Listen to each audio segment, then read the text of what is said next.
Hello and welcome to your podcast Power Up. It's Power Coach Alishia here. I just wanted to really quick remind you that we do have a text message service if you would like to get notifications when I go live, first dibs on free training, all that good stuff. Just text the word sold to the number 41372. That is sold to the number 41372. Today's podcast Power Up is last week's episode that was released on July 6th. That was all about, oh, wait, I don't even know. Hold on. I think, am I right? Was it actually about normalizing? Yes, it is how to stop idealizing avoidance and normalizing conflict. I'm pretty positive. And even if that's not it, we're deep diving that today because that's where I feel connected. But it would have to be. Hold on. I'm going to go look really quick while I talk to you at the same time. So again, you can text the word soul to the number 41372. And then the other thing, is that if you want to get like the free downloads that I have for you where you can deepen your soul work, you can go to soulfirepodcast.com. That's where you'll find the podcast as well, my YouTube channel, all that good stuff. Okay, I am on the right podcast episode. Sometimes I forget what the hell I'm doing and then I'm like, oh my God, I don't know. All right, so I have noticed, and I talk about this in a relationship aspect in the podcast, but today, like a love relationship, like partners, lovers, right? That's what I really dive into in the podcast episode. But today I want to dive into this perspective with like friends and that sort of thing. Oh my gosh, I have this weird shadow on my face. All right, there we go. From that perspective, because we go through life where we don't want to cause issues, right? We don't want to cause disconnects with people that we love. We don't want to cause disruptions, right?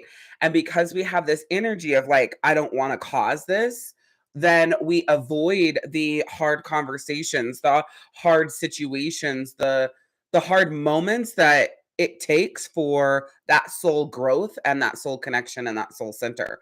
And so I always feel when I come up with topics for the podcast and now having these podcast power ups that literally I cannot make it up. Like something always, when I have a list of topics that I'm talking about, something always happens in my life to where it makes that topic that much more relevant for that moment, which is hilarious because everything that I teach and all the podcast episodes come from everyday life anyways and situations that I was in. So I don't know why the universe always is like, hey, by the way, I know you're going to be training on this and you're going to be talking about this, but I want to give you like a personal experience right now that you can draw from that's just so fucking fresh. God, I love it.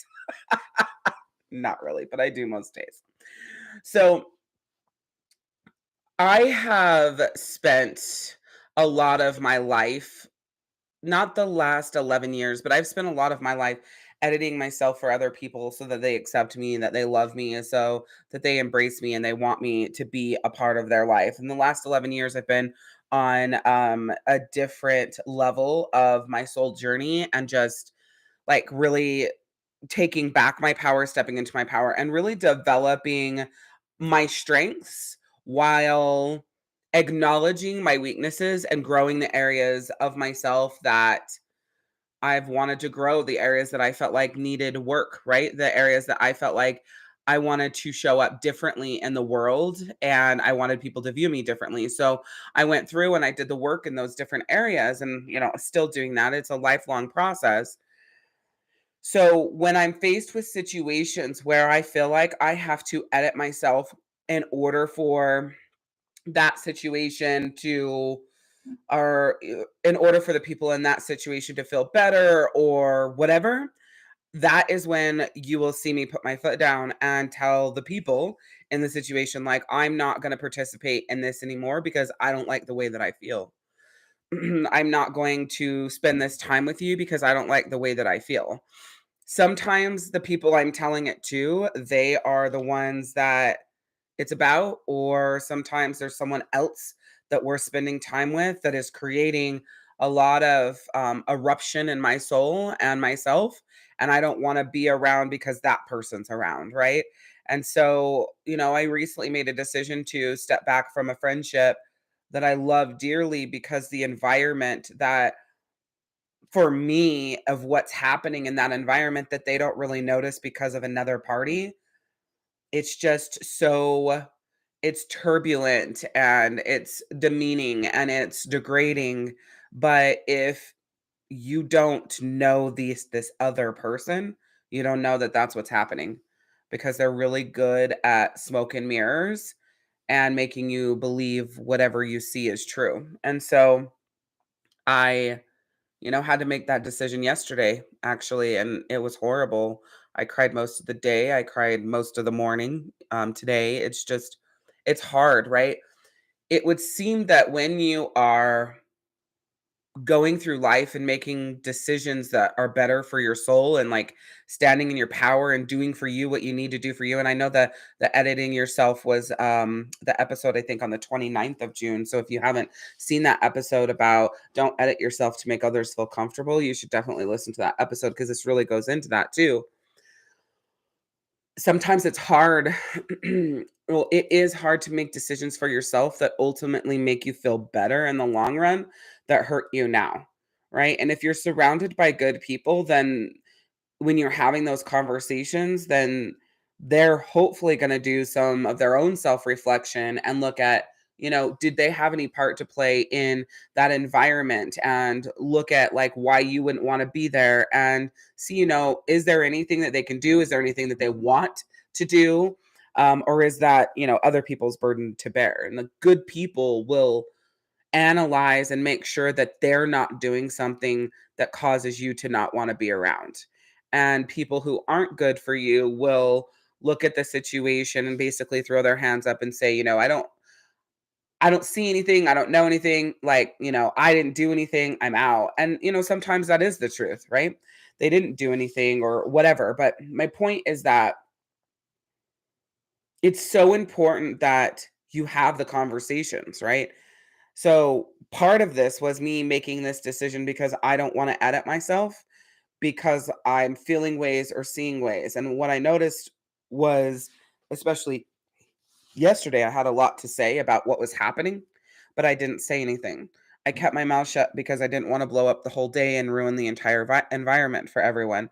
And because I made that decision, I knew that I had to make a bigger decision for myself and say, listen, I'm not going to be in this environment anymore.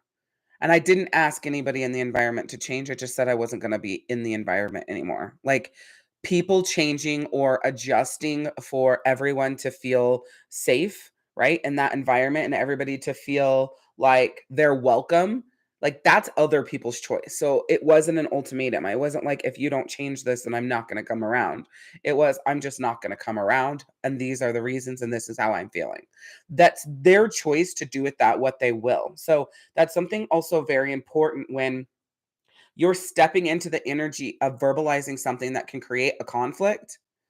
It is not about what that person or necessarily what that person and people are going to commit to you to do or the ownership that they're going to take or whatever it is in those moments. It's just about you protecting your power and removing yourself from those situations.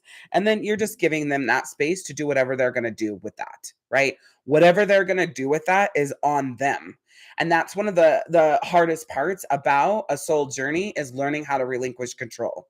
Learning how to make decisions no matter what happens on the other side.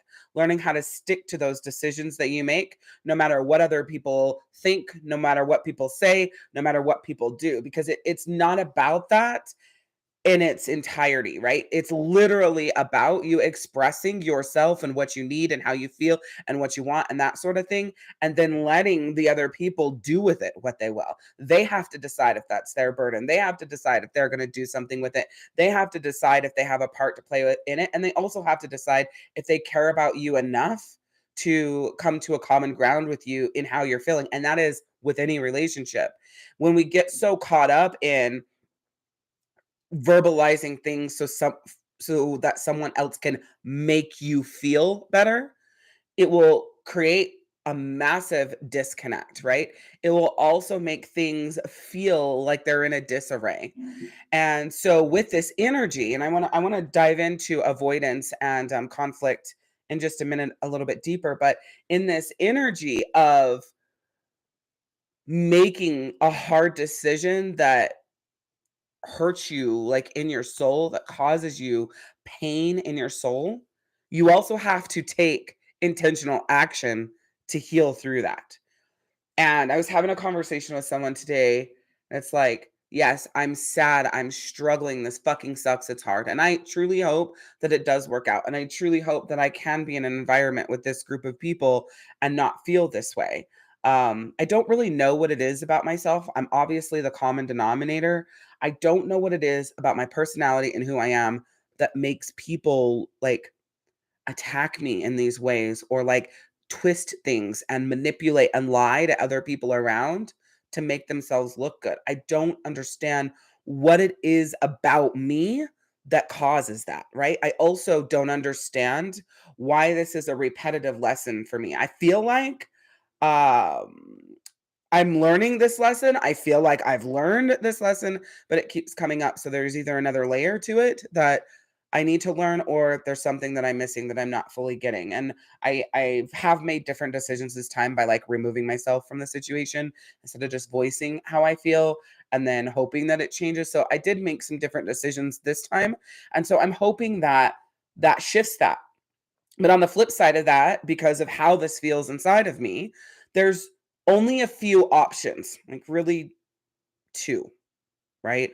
You can literally do nothing and just be sad and feel at a loss and feel a disconnection and feel, all of those negative feelings and let them overtake you, right? I haven't even given myself 24 hours, but by the end of today, I will have created whatever I need inside myself to be fully at peace with that, right?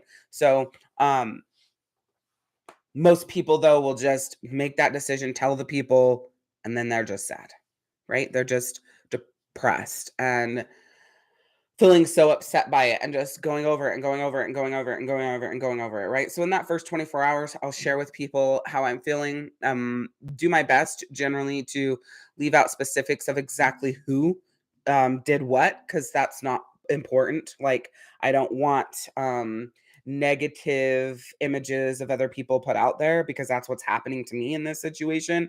And I don't like the way that that feels. And I definitely don't do to other people what they do to me that hurts me, right? Like I just don't do that. So I have, shared how I'm feeling and what I'm going through with other people that, can offer like an objective standpoint. And I will do that some in the first 24 hours, but there's a point if you pay attention to your inner nudge for good that will tell you that you're getting ready to, when you get ready to tell another person that that's enough. You've already shared that enough. You've already expressed that enough. You have got it out of your system. And now it's time to decide what you're going to do with it and how you feel. Now it's time to decide if you're going to sit in this and let it overtake you, or what action you're going to take to release it and find your soul center and your wholeness, because it was a long time coming, right? And so it's funny because about an hour before I came live here, I was thinking about sharing, what I'm going through and how I'm feeling with another person. And I went, no, like you've shared enough, gotten enough perspective, enough feedback, which is all alike. And now it's time for you to decide what you need to do. What does your soul need? We talk about this all the time on the podcast, on the YouTube channel, whatever. Like, what does your soul need? And so it's a quality question. When you ask yourself that, you're going to get a quality answer. My answer was energy work. So working with the energy of the moon, the planets, doing a ritual, doing release work, journaling, meditating, setting up my ritual space, all of that like came to me in exactly what it is that I'm needing right now. And so that's the action I'm going to take. That's what I'm going to do for me now that I stood up for me. And did it cause conflict? I don't know. I don't care, because avoidance causes detriment. And Expressing may cause conflict, but in conflict can be resolutions. In avoidance creates perpetual shit, right? In avoidance, you're just perpetuating all of those feelings, everything that you're going through, all of the shit that was there. But in voicing and sharing and expressing, there may not be conflict. With avoidance, there's always detriment at some level, and usually it's to yourself. With expressing, there's not always conflict, but if there is, then that gives opportunity for resolution, understanding, and connection. In avoidance, there is no opportunity for resolution, understanding, and connection. In avoidance, there is disconnection. In expressing, there is the ability for there to be connection, right? It just depends on how you what you do with that information, right? It just depends on what action is taken from the moment of expressing, right? So much we go through life labeling things and then doing nothing, which is complete avoidance while believing that you're taking action. One of my big examples of this, which people, I think it's a very controversial topic, but I still hold my ground on it. And one of my big examples of this is depression and anxiety. Doctors are easy to say that you have depression and or anxiety. They're also easy to put you on meds, and then you easily just succumb to that.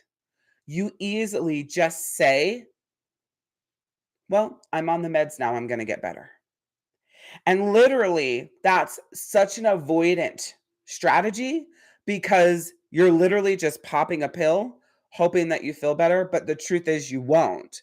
So many people are on these meds for 10, 15, 20 years, and their doses are being upped and upped and upped and upped and up. You'll hear me talk about it all the time on the podcast and in the different sessions. And they're like wondering, okay, now what do I do? It's like this. There's this shot called is it Solgamide? I don't know what the fuck it's called, something along those lines. It's usually given to diabetics, but a lot of people are using it for weight loss, right? If you get on this shot and you are on it for about a year, it's going to take you roughly a year to lose 75 to 100 pounds because it like really mimics how you would lose weight yourself. If you get on this shot for, 6 months to a year, and then you taper off the shot and you changed none of your habits, like you didn't add a daily walk in there, or you didn't add smaller portions, or you didn't adjust, maybe a little bit more fruits and vegetables for the carbohydrates. I mean, you could do one or all of those, or you didn't eat, make the decision to not eat after 8 p.m., or you didn't change your relationship with food through small habits, right? If you didn't take any other action, then when you taper off, the fact that you look good and feel good will be a huge motivation to make those adjustments at that time. But the chance of it lasting and it being something that is there long term and you don't gain your weight back is slim to none. I would say 85% of the people or more would gain the weight back because they didn't change the habits, right? That's avoidance. So it can look like you have a resolution. Can look like you're taking action. It can look like you're in this area of um like resolution, but the truth is you're still avoiding while depending on something else to do all the work for you. And that's what we're talking about, right? So avoidance can also look like you are taking action, but you're really not. So the flip side of avoidance, and that, this is all titled avoidance versus conflict because the brain and people believe that if I don't avoid it, I'm creating conflict. It's that black or white mentality. If I'm not avoiding it, then by me saying something, it's automatically conflict. It's a belief system, a BS thought process that is not real. It's not true. That's not a true statement. Just because you express how you feel and what's on your mind and what's going on, that doesn't automatically equal conflict. But in your mind, when you are an avoidant person or you avoid hard things, you tell yourself that. You tell yourself that I'm just not going to say anything. I'm just not going to do anything. I'm just going to whatever.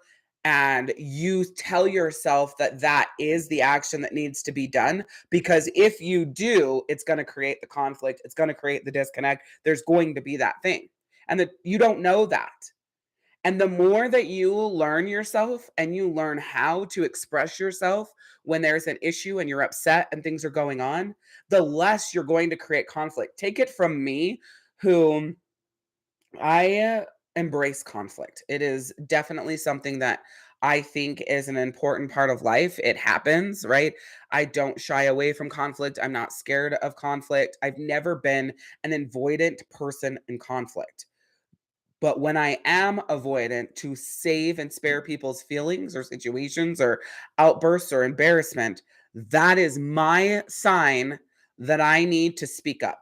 That is my sign that I need to step forward and let people know what's going on. That's my sign I need to express. So, avoidance is literally your soul, or your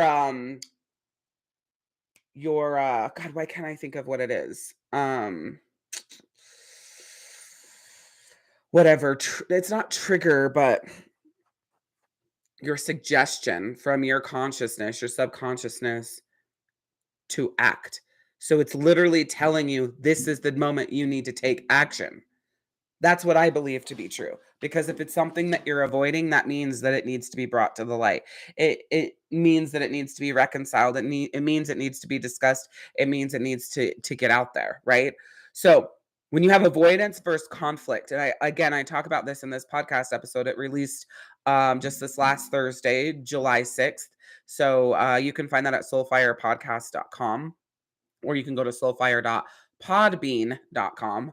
But and then really everywhere. My podcast is on like all the main streaming stuff. But I talk about the fact that all day long, if conflict is what happens, there is way more, like really like a 99% more of a chance that there's connection, understanding, and growth in that relationship and situation than if you avoid it, because that takes away the opportunity for anybody to show up.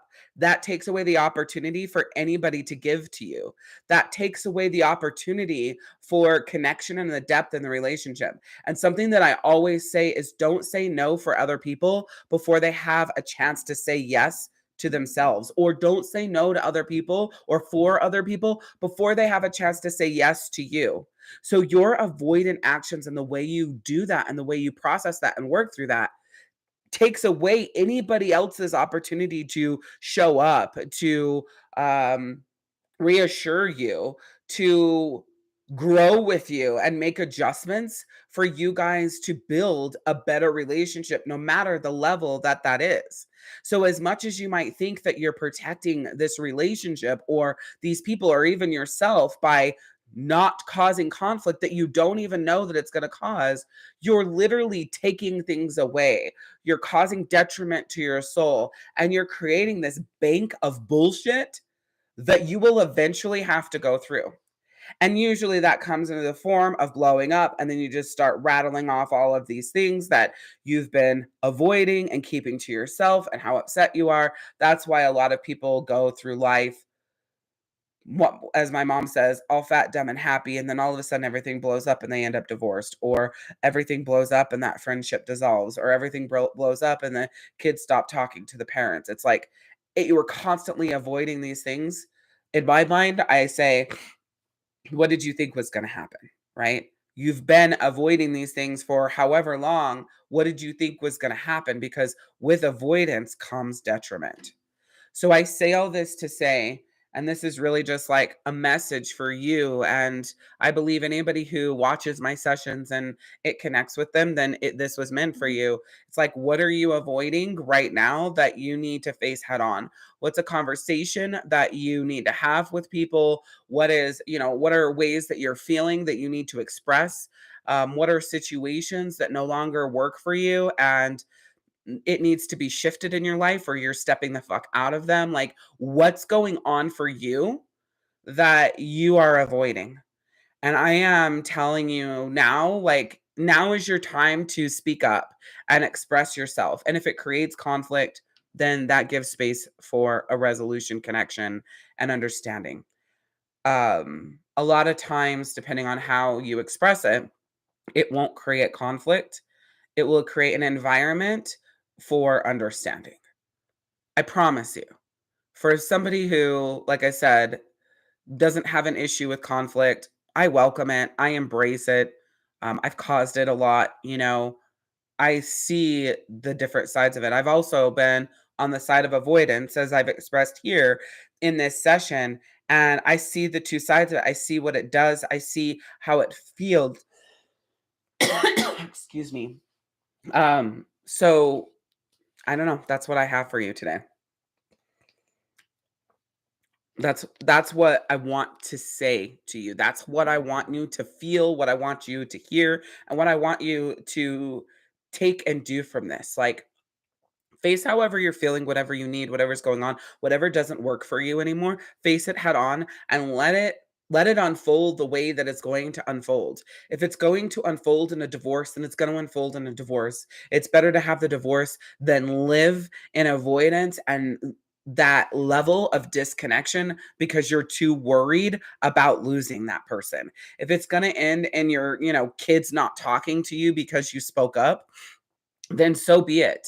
Then there's some growth and some work and some stuff that they need to do to realize that, like, throughout life, these are the things that you have to do. Throughout life, there's going to be conflict and resolution and whatever, whatever. Like, whatever the worst case scenario that can come up from you expressing is way more worth than slowly killing yourself and your spirit and your happiness and your brightness because you don't want to lose that person or people, or because you don't want to be in conflict, or because you're scared of what could happen.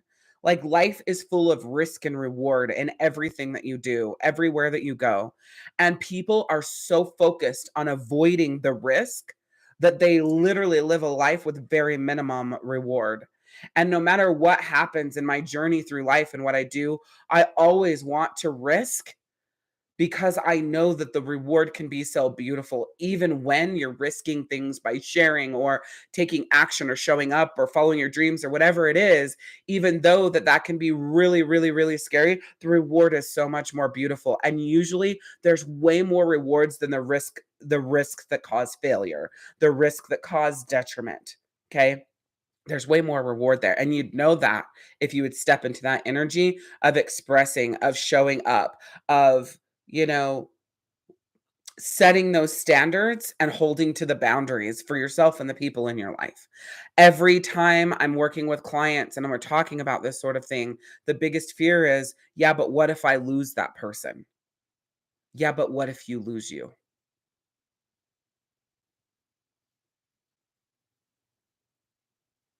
Remember to say yes to yourself more than you say yes to other people. Give yourself some grace, and it's always about progress, not perfection. I'm Power Coach Alicia, and we'll see you next time.